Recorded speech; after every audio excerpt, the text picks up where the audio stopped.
চাওঁতে চাওঁতে এই 2025 বছৰৰ শেষ মাহৰ দুৱাৰদলিত থিয় কৰাই দিলে। যেন বহু কথা ক'বলৈ থাকিলেও বছৰটোৱে শুনিব নোখোজে একো। এই বছৰটোত কিছুমান সপোন নিঃশব্দে মৰি গ'ল, কিছুমান বিশ্বাসে নিজে নিজে বিদায় ল'লে, আৰু কিছুমান হাঁহি মুখত থকাৰ আগতেই চকু পানীত গলি গ'ল। দিনবোৰ পাৰ হ'ল কেতিয়াবা অপেক্ষাত, কেতিয়াবা অভিমানত, আৰু বেছিভাগ সময় নিজৰ লগতেই যুদ্ধ কৰি। শেষ মাহত আহি বুজিলোঁ 2025টোৱে হাঁহি দিব নোৱাৰিলেও কিন্তু চকু পানীৰ মূল্য শিকাই গ'ল। মানুহৰ মুখৰ শব্দত নহয়, তেওঁলোকৰ ব্যৱহাৰতেই সঁচা অৰ্থ লুকাই থাকে বুজাই গ'ল।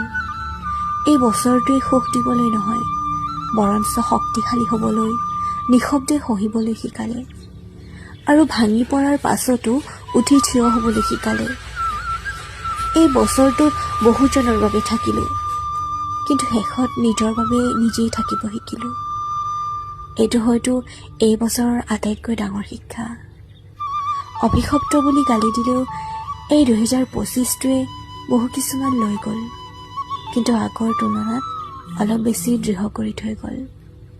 বছৰৰ শেষ মাহৰ এই নীৰৱতাত এই সময়ত মই কোনো অভিযোগ নকৰোঁ, কাৰণ সময়ে যাক লৈ গ'ল সেয়া নাছিলেই চাগে, আৰু যি আজিও লগত আছে সেয়া জীৱনৰ আটাইতকৈ সঁচা আশীৰ্বাদ।